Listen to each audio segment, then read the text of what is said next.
ಇದು ಹೈಕೋರ್ಟ್ದ ವಿಚಾರಗಳನ್ನ ಹೈಕೋರ್ಟ್ನಾಗ ಹೋಗಿ ಕೇಳಬೇಕು.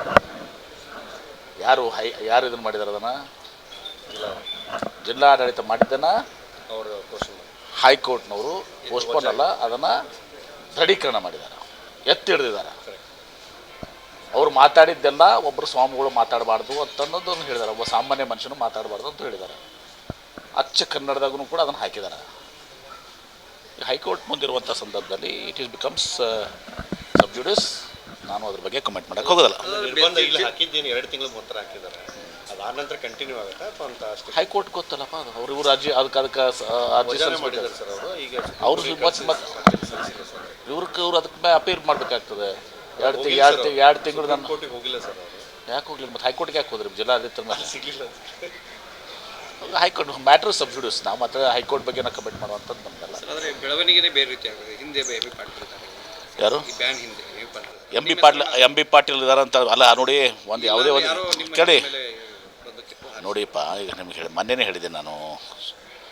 ಇವತ್ತು ಇದನ್ನು ನಿರ್ಧಾರ ತಗೊಳ್ಳುವಂಥವ್ರು DC ಜಿಲ್ಲಾಡಳಿತ ಮತ್ತು ಪೊಲೀಸ್ ಇಲಾಖೆ.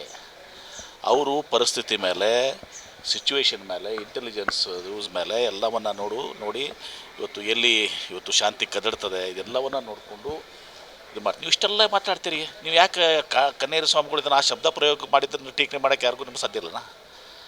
ಅದನ್ನು ಬಿಟ್ಕೊಂಡು ಉಳಿದಿದ್ದೆಲ್ಲ ಮಾತಾಡ್ತೀರಪ್ಪ. ಕನ್ನೇರಿ ಸ್ವಾಮೀಜಿಯವ್ರಿಗೆ ಬ್ಯಾನ್ ಆಯಿತು ಅಂತ ಮಾತಾಡ್ತೀರಿ. ಅದು ಕನ್ನೇರಿ ಸ್ವಾಮೀಜಿ ಮಾತಾಡಿದೆ ಯಾಕೆ ಮಾತಾಡೋದಲ್ಲ ನೀವು? ಡ್ಯಾಶ್ ಮಕ್ಕಳು ಅಂತಂದ್ರೆ ನಿಮಗೆ ಯಾರಿಗಂದ್ರೆ ಆಕತೆ ಅನ್ಸ್ಕೋತೀರಿ? ಅದು ಸ್ವಾಮಿಗಳಿಗೆ, ಒಬ್ಬ ಸ್ವಾಮಿಗಳಾಗಿ ಇನ್ನೊಬ್ಬರು ಸ್ವಾಮಿಗಳಿಗೆ ಮಾತಾಡೋದಂಥದ್ದು, 300 ಜನರ ಸ್ವಾಮಿಗಳು ಮಾತಾಡುವಂಥದ್ದು. ಸೊ ಅದನ್ನು ಇದು ಮಾಡಬೇಕಾಗಿತ್ತು. ಆಮೇಲೆ ಹೇಳ್ತೀನಿ ಕೇಳಿ, ಅದೆಲ್ಲ ಕೇಳಿ. ಇದೆಲ್ಲ ಆಗಿರುವಂಥದ್ದು ಜಿಲ್ಲಾಡಳಿತ, ಸುಪ್ರೀಂ ಕೋರ್ಟ್ ಡಿಸಿಷನ್ ಇದೆ. ಸುಪ್ರೀಂ ಕೋರ್ಟ್ ಅದು ಹೈಕೋರ್ಟ್ ಜಡ್ಜ್ನು ಮೋಸ್ಟ್ಲಿ ಹೇಳಿರ್ಬೇಕು. ಜಡ್ಜ್ ಇದರಲ್ಲಿ ಏನು ಹೇಳ್ತಾರೆ ಅಂದರೆ, it is the district administration ಮತ್ತು SP ಅನಾಹುತ ಆದರೆ ನೀವೇ ಅಂತಿದ್ರಿ, ಇಷ್ಟೆಲ್ಲ ಮಾಡಿದರು, ಅವ್ರಿಗೆ ಪರವಾನಗಿ ಕೊಟ್ಟರು, ಗಲಾಟೆ ಆಯಿತು ಅಂತ ನೀವೇ ಹೈಲೈಟ್ ಮಾಡ್ತೀರಿ. ಅವಾಗ ಜಿಲ್ಲಾಧಿಕಾರಿಗಳನ್ನ, ಪೊಲೀಸರನ್ನ ನೀವೇ ಟೀಕೆ ಮಾಡ್ತಿದ್ರಲ್ಲ ಮಾಧ್ಯಮರು. ಮಾಡ್ತಿದ್ರೆ ಇಲ್ಲೋ ಏನಾರ ಆಗಿದ್ರೆ, ಗಲಾಟೆ ಆಗಿದ್ರೆ ನಿರ್ಬಂಧನ ವಹಿಸಬೇಕಾಗಿತ್ತು, ಅದು ಮಾಡಬೇಕಾಗಿತ್ತು ಅಂತ. ಅದಕ್ಕೆ ಅವರು ನನಗೇನು ಸಂಬಂಧ ಇಲ್ಲ. ಅದು DC ಮತ್ತು SP ಮಾಡಿದ್ದಾರೆ. ಮತ್ತು ಇದಕ್ಕೆ ಹೆಚ್ಚಿಗೆ ಏನಾಗಿದೆ ಅಂದರೆ ಅಪೀಲ್ ಮಾಡಿದ್ದಾರೆ ಹೈಕೋರ್ಟ್ನವ್ರು. ಏನು ತೋರಿಸ್ತದೆ? DC ಅವ್ರು ಮಾಡಿದ್ದು ಕರೆಕ್ಟ್ ಇದೆ ಅಂತ. ಮತ್ತು ನೀವು ಹೈಕೋರ್ಟ್ಗೆ ಮಾಡಿದ್ದನ್ನು ಪ್ರಶ್ನೆ ಮಾಡ್ತೀರಾ ನೀವು? ಸರ್, ಆ ವರ್ಡ್ಗೆ ಕ್ಷಮೆ ಕೇಳಬೇಕು ಸರ್. ಯಾರು ಆ ವರ್ಡ್ ಹೇಳಿ? ನನಗೆ ಯಾಕೆ ಕೇಳ್ತೀರಾ? ಅವ್ರಿಗೆ ಹೋಗಿ ಹೇಳಿ. ನಾನು ಹೇಳಿದ್ದೀನಿ, ಕ್ಷಮೆ ಕೇಳಿದ್ರೆ ನಾನು ಅವ್ರ ಪಾದ ಮುಟ್ಟಿ ನಮಸ್ಕಾರ ಮಾಡಿ ಕರ್ಕೊಂಬರ್ತೀನಿ ಅಂತ ಹೇಳಿದ್ದೀನಿ. ನನಗೂ ಆತ್ಮೀಯರವರು. ಹಾಗಾಗಿ ನಿಮ್ಗೆ ಕೇಳಿಸಲ್ಲ. ಹಾಂ, ಆತ್ಮೀಯರವರು. ಸಿದ್ದೇಶ್ವರ ಸ್ವಾಮಿ ಅವರು ಶಿಷ್ಯರು, ನಾವು ಶಿಷ್ಯರು ಏನ್ರಿ. ನಾನೇ ಕರ್ಕೊಂಬರ್ತೀನಿ ಅಂತ ಹೇಳಿದ್ದೀನಿ. ಕೈ ಮುಗಿದು ಪಾದ ಮುಟ್ಟಿ ಹೇಳ್ತೀನಿ ಅಂತ ಹೇಳಿದ್ದೀನಿ, ಕರ್ಬರ್ತೀನಿ ಅಂತ ಹೇಳಿದ್ದೀನಿ. ನಾನೇ ಹೋಗಿ ಕರ್ಕೊಂಬರ್ತೀನಿ ಅಂತ ಹೇಳಿದ್ದೀನಿ. ಅವರು ದೊಡ್ಡವರಾಗ್ತಿದ್ರು, ಕ್ಷಮೆ ಕೇಳಿದ್ರೆ ದೊಡ್ಡವರಾಗ್ತಿದ್ರು. ಹೌದಾ? ಸಿದ್ದೇಶ್ವರ ಸ್ವಾಮಿಗಳು 50 ವರ್ಷಗಳ ಕಾಲ ಸುದೀರ್ಘ ಜೀವನ. ಸಿದ್ದೇಶ್ವರ ಸ್ವಾಮೀಜಿಯವರು ಆಡು ಭಾಷೆಯಲ್ಲಿ ಪ್ರವಚನ ಮಾಡಿದರು. ಯಾವ ಭಾಷೆಯಲ್ಲಿ ಮಾಡ್ತಿದ್ರು? ಸಿದ್ದೇಶ್ವರ ಸ್ವಾಮೀಜಿಯವರು ಯಾವ ಭಾಷೆ ಇದನ್ನು ಮಾಡ್ತಿದ್ರು? ಆಡು ಭಾಷೆಯಲ್ಲೇ ಪ್ರವಚನ ಮಾಡ್ತಾಯಿದ್ರು. ಸಿದ್ದೇಶ್ವರ ಸ್ವಾಮೀಜಿಯವರು ಅಂದ್ರೆ ಬಳಸಿದಾರೆ ಅದನ್ನು. ಅದು ಆಡು ಭಾಷೆ ಅಲ್ವಾ? ಅದನ್ನ ಯಾಕೆ ಕಲಿಲ್ಲ ಇವರು? ಸಿದ್ದೇಶ್ವರ ಸ್ವಾಮೀಜಿಯವರ ಶಿಷ್ಯರು ನಾವು, ಅವರ ಆಡು ಭಾಷೆ ಕಲಿಬೇಕಾಗಿತ್ತಲ್ಲ. ನಾನು ಬಿಡಿ, ನಾವು ರಾಜಕೀಯ ಮಂದಿ. ಸ್ವಾಮಿಗಳು ಸಿದ್ದೇಶ್ವರ ಸ್ವಾಮೀಜಿಯವರು ಆಡು ಭಾಷೆ ಕಲಿಬೇಕಾಗಿತ್ತೋ ಇಲ್ಲೋ? ಹೌದಾ ಇಲ್ಲೋ? ಕಲಿಬೇಕಾಗಿತ್ತಲ್ಲ. ಆಡು ಭಾಷೆ ಸಿದ್ದೇಶ್ವರ ಸ್ವಾಮೀಜಿಯವರು 50 ವರ್ಷಗಳ ಕಾಲ ನಿರಂತರವಾಗಿ ಆಡು ಭಾಷೆಯಲ್ಲಿ ಪ್ರವಚನ ಮಾಡಿದರು. ಆ ಆಡು ಭಾಷೆಯನ್ನು ಕಲಿಬೇಕು ಉಳಿದ ಸ್ವಾಮಿಗಳು. ಜನ ನಾವು ಮಾತಾಡ್ತೀವಿ ಬಿಡಿ, ನಮ್ಮದೇನಿಲ್ಲ, ನಾವು ಸಾಮಾನ್ಯ ಜನ. ಅದು ಧಾರ್ಮಿಕ ಗುರುಗಳು ಮತ್ತು ವಿಶೇಷವಾಗಿ ಅವರಲ್ಲಿ ಬೆಳೆದಂಥವ್ರು, ಅವರ ಬಗ್ಗೆ ಅಭಿಮಾನ ಹೊಂದಿದಂಥವ್ರು, ಅವ್ರ ಜೊತೆ ಬೆಳೆದಂಥವ್ರು. ಸಿದ್ದೇಶ್ವರ ಸ್ವಾಮೀಜಿಯವರು ಆಡು ಭಾಷೆ ಕಲಿಲ್ವಾ ನೀವು? ಮತ್ತು ಕಲ್ತ್ರೇನು? ಹಂಗಂದ್ರೆ ಸಿದ್ದೇಶ್ವರ ಸ್ವಾಮೀಜಿಯವ್ರ ಹೆಸರು ತಗೊಳಕ್ಕೆ ನೀವು ಸೂಕ್ತ ಅಲ್ಲ.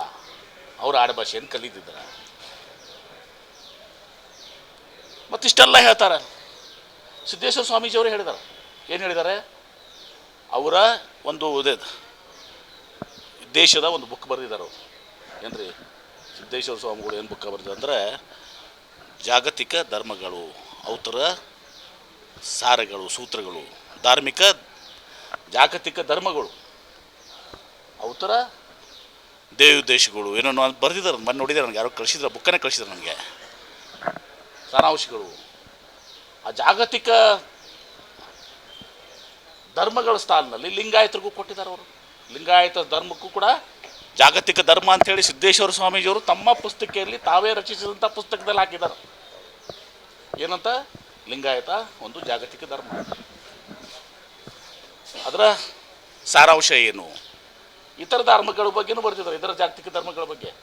ಆದ್ರೆ ಸಿದ್ದೇಶ್ವರ ಸ್ವಾಮೀಜಿಯವರು ರೆಕಗ್ನೈಸ್ ಮಾಡಿದಾರ ಲಿಂಗಾಯತ ಒಂದು ಜಾಗತಿಕ ಧರ್ಮ ಅಂತ ಹೇಳಿ, ಜಾಗತಿಕ ಧರ್ಮದಲ್ಲಿ ಒಂದು ಅಂತೇಳಿ. ಅದರ ದೇವದೇಶಗಳೇನು, ಸಾರಾಂಶಗಳೇನು ಅಂಥೇಳಿ ಶೇರ್ ಮಾಡ್ತೀನಿ, ಕಳಿಸ್ತೀನಿ ನಿಮ್ಗೆ ಅದನ್ನು, ಕಳಿಸ್ತೀನಿ ಅದನ್ನು ಬಿಟ್ಟು ಬೇಕಾದ್ರೆ ಒಂದು ಬುಕ್ಕನ್ನೇ ಕಳಿಸ್ತೀನಿ ನಿಮ್ಗೆ ಎಲ್ಲರಿಗೂ. ಮತ್ತು ಸಿದ್ದೇಶ್ವರ ಸ್ವಾಮೀಜಿಯವರು ಅವ್ರಿಗೂ ಬೈತೀರಾ ಆಡು ಭಾಷೆದಾಗ? ಸಿದ್ದೇಶ್ವರ ಸ್ವಾಮೀಜಿಯವ್ರಿಗೂ ಆಡು ಭಾಷೆ ಬೈತೀರಾ? ಧರ್ಮದ ಬಗ್ಗೆ, ಹಿಂದೂ ದೇವತೆಗಳ ಬಗ್ಗೆ ಅವ್ರು ಹೇಳೋದಕ್ಕೆ ಅದು ಮಾಡಿದ್ದನ್ನು ಯಾರು ಅದನ್ನ ಇದು ಮಾಡ್ತಾ ಇಲ್ಲ. ಈಗ ನೀವು ಮಾಡಿದ್ದು ಹೇಳಿ, ಈಗ ಆ ವಿಷಯ ಇಲ್ಲ. ಹಂಗೆ ಮಾತಾಡಿದ್ದಕ್ಕೆ ಈ ರೀತಿ ಮಾಡಿ ಮಾತಾಡಬೇಕಾಯ್ತು. ಹೌದಾ? ಸುಮ್ಮನೆ ಯಾವುದೋ ಬಗ್ಗೆ ಏನು ಸ್ಪಷ್ಟೀಕರಣ ಸುಮ್ಮನೆ ಕ್ಷಮಾ ಕೇಳಿಬಿಟ್ಟು ಮುಗಿಸ್ಕೊಳ್ಬೇಕು. ಇದನ್ನು ಬಿಟ್ಕೊಂಡು ಇದು ಏನಂತಾರಲ್ಲ ಬಂಡತನ, ಇದು ಸುಮ್ಮನೆ ಪೌರುಷ ಹೇಳ್ಕೊಳಕ್ಕೆ ಮಾಡಿದ್ದೀವಿ ಕೆಲಸ. ಮತ್ತು ನನಗೂ ಏಕೋಚಂದಾಗ ಮಾತಾಡಿದ್ದಾರೆ ಮೊನ್ನೆ ನೋಡಿದೆ ನಾನು, ಯಾವುದೋ ಒಂದು ಟಿ ವಿ ಚಾನಲ್ದಾಗ ಏಕೋಚ MP ಪಾಟೀಲ ನನಗೂ ಬರ್ತದ ಮಾತಾಡೋಕೆ, ನಾನು ಅನ್ಬೋದಲ್ಲ ಏಕೋಚಂದಾಗ ಬರ್ತೈತೆ ಇಲ್ಲೋ ನನಗೂ ಆಡು ಭಾಷೆ ಬರ್ತೈತೆ ಇಲ್ಲೋ? ಇವ್ರಿಗಿಂತ ಜಾಸ್ತಿ ಬರ್ತದೆ ನಂಗೆ ಆಡು ಭಾಷೆ. ಇವ್ರು ಬಳಸಿದ ಪದಗಳಿಗಿಂತ ಶ್ರೇಷ್ಠ ಪದಗಳಿದಾವೆ ಆಡು ಭಾಷೆದಾಗ. ಹೇಳಂದ್ರೆ ಹೇಳ್ತೇನೆ, ಮತ್ತು ಬಳಸಂದ್ರೆ ಬಳಸ್ತೇನೆ. ನನ್ನ ಬಗ್ಗೆನೂ ಏಕವಚನದಿಂದ ಮಾತಾಡಿದ್ದಾರೆ ಮೊನ್ನೆ MP ಪಾಟೀಲ, ಅವನೇ ಮಾಡ್ಯಾನ ಇವನೇ ಮಾಡ್ಯಾನ. ಏನದು? I M a minister, I M a this van ಏನು ರೀ? ನಾನು ಮಾತಾಡಿದ್ರೆ ಅವ್ರಿಗೂ ಏಕವಚನದಾಗ ಮಾತಾಡಿದರೆ, ಅವ್ರಿಗೂ ಆಡು ಭಾಷೆದಾಗ ಮಾತಾಡಿದ್ರೆ